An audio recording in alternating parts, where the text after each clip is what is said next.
So yun guys, nandito na naman tayo sa channel ni Ma'am Windra Fortune na kung saan ay huhulaan at itatarot card reading niya naman ang impeachment trial ni VP Sara Duterte. So panoorin natin ng sabay-sabay mga kababayan. May impeach nga pa si VP Sara o hindi. So ito na mga kababayan. Hello po, magandang masustansyang araw Parang may sakit si Ma'am sa ating Windra. pagbablog po. Pasensya na po kayo, medyo malat-malat, sipon-sipunin dahil sa panahon. Kaya po medyo nakikita nyo naman po ang ating kalagayan. Dahil po yan ay sa sobrang init. Tapos biglang uulan. So mag-ingat po ang madlang people sa ganyang klima. Ayan. Ngayon po napakarami po ang nag-aabang kung ano daw po ang nakikita ng tarot sa impeachment na nagaganap o follow-up sa impeachment na nagaganap sa ating Vice President, VP Sara. Actually po ito ay marami na ang naguguluhan, marami na ang nangyayari. Tingnan naman natin ang tarot kung ano ang kanyang gustong iparating sa madlang people. Ayan. Ating scrambulin at rambulin at nang malaman natin kung ano talaga. O tarot, ipakita mo sa akin kung ano ang nakikita mo dito sa impeachment na nagaganap sa ating Vice President VP Sara. Pakita ang katotohanan.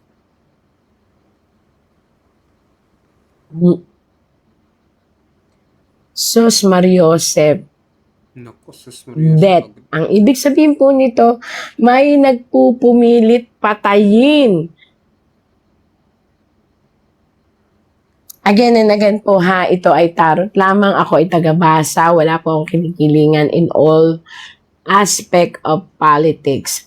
In this card, I will show you the picture of a death card. Hindi po ibig sabihin to ay kamatayan. Pero kung ito'y pagbabasihan, ito ay death.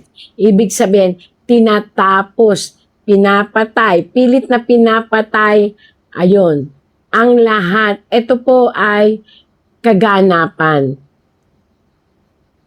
Isang sitwasyon na pinipilit na patayin ang kaganapan o issue.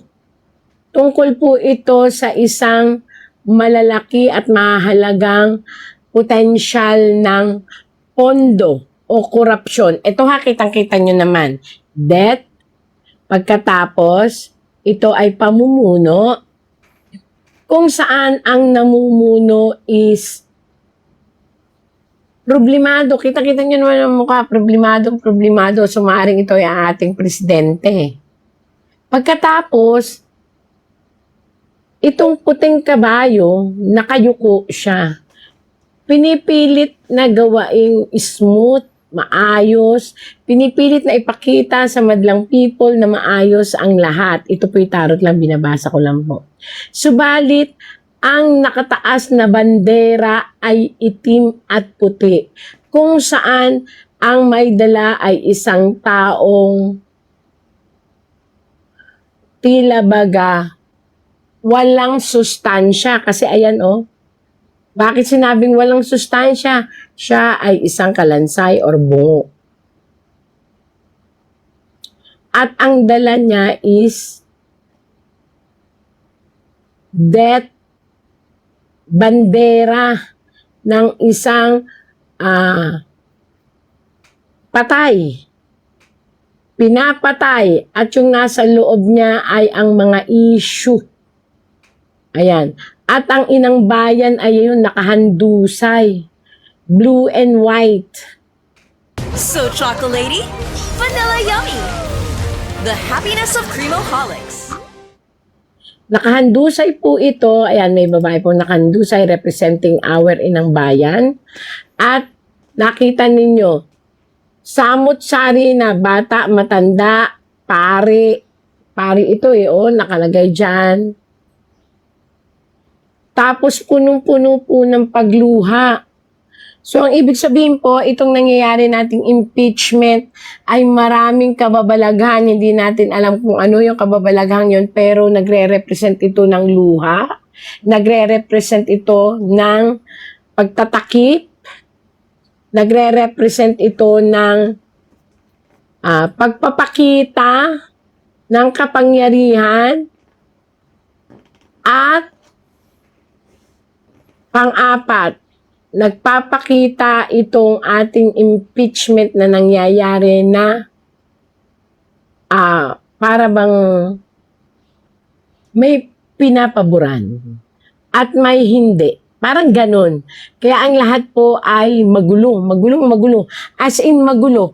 Itong magulo po ito hanggang 2028. Naku po, nakakatakot. At ang maiipit po again and again ay ang inambayan. At ang impeachment po ay pinapatuloy subalit. Nakataob po ito nakataob. Again and again, sinabi po iyan nung una ko pa pong tinarot. Pag-isipang mabuti itong impeachment na ito. Wala pa akong kinikilingan. Tarot lang po ito. Ayan. Bagkus nyong patayin, bagkus nyong ilubog, bagkus nyong sirain. Ayan Ayan binagsak na lahat ng cup. Tapos may mga bloody pa. Ibig sabihin ng bloody, may mga nangyayari na truth or not. Parang ganon. Mananatiling. Uhaw. Uhaw po ito. Uhaw. Nakabaliktad. Ang bayang Pilipino, naku, talagang ito po ay sinasabi ko sa inyo, ako na po nagsasabi sa inyo, ito po ay both parties. Hanggat maaari po, paniwalaan nyo po, ito po'y tarot. Bagkus ibinabaon, bagkus sinisira, kaya totoo o hindi ang ano pamang paratang, ito po ang sinasabi ko sa inyo. Ang mamamayang Pilipino ay nais ibalik ang pamumuno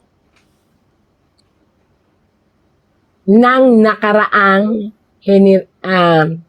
henerasyon ng mga Duterte. Naku. Yun po ang lumalabas dito at ang sabi dito, dadaan lang po ng mga chaos o gulo. Subalit, isang pag-aaklas ang magaganap na hindi na maaantala. At ito ay may permiso mula sa universe. At kahit ito, universe yan.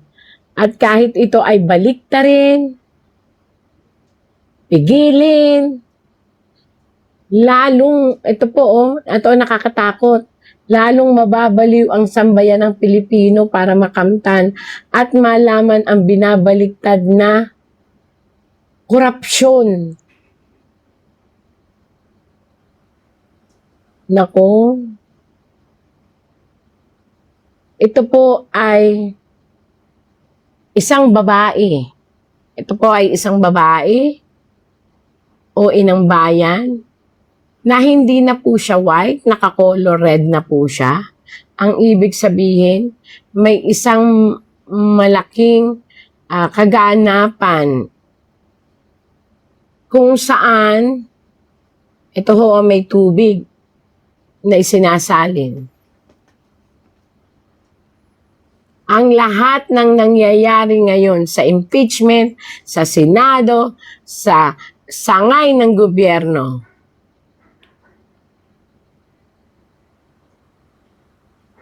ay mapupunta sa isang ito kasi kasulatan. Pagkatapos ito, hustisya ito. Ito, babae at lalaki. Haharap, babae at lalaki po. Haharap po sila sa hustisya ng universidad. Ibig sabihin po nito ay hindi magpapatalo ang universe. Mahirap kalaban po ang universe. Para, ako na po nagsasabi sa lahat po ng Mag-Vicks Inhaler. Lamig ng feeling, ginhawa sa breathing. Mag-Jollibee Burger Steak! Sulit sa saucier sarap na pasok sa budget! Jollibee Burger Steak, 75 lang! nasasakupan ng bansang Pilipinas at ang ating presidente at ang ating vice presidente. Tandaan nyo po, may isang matinding institusyon ang magpapatunay at magbabasura ng impeachment. Naku. Ito po ang sabi dito. At ito'y hindi madidiktahan ng presidente o ng kahit sino. Hindi ko po alam bakit ito lumabas.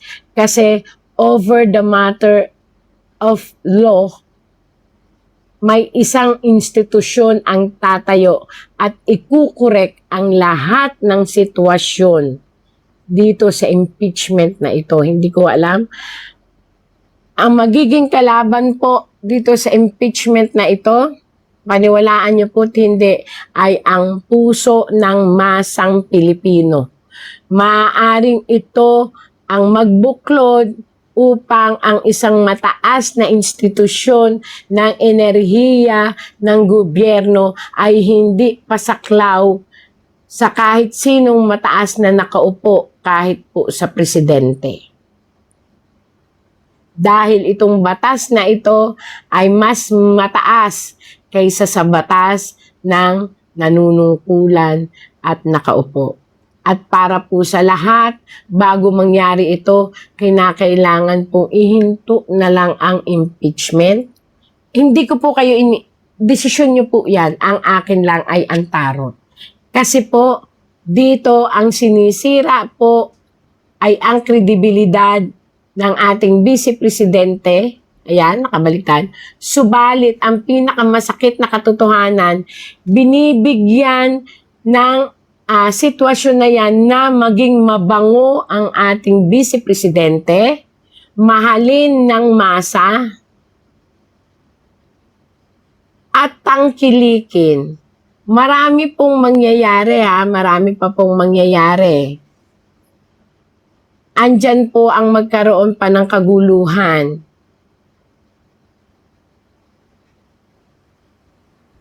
At may parating po, isang tao, lalaki, bigla na lang pong itong susulpot at magbibigay linaw kung sino man to ay ikagigimbal ng lahat. Sino kaya yan? Kasi po, ang gagawa na ng batas ay sasang-ayunan ng mamamayang Pilipino. Hindi ko po alam bakit ganito. Ayan po, mamamayang Pilipino po ito.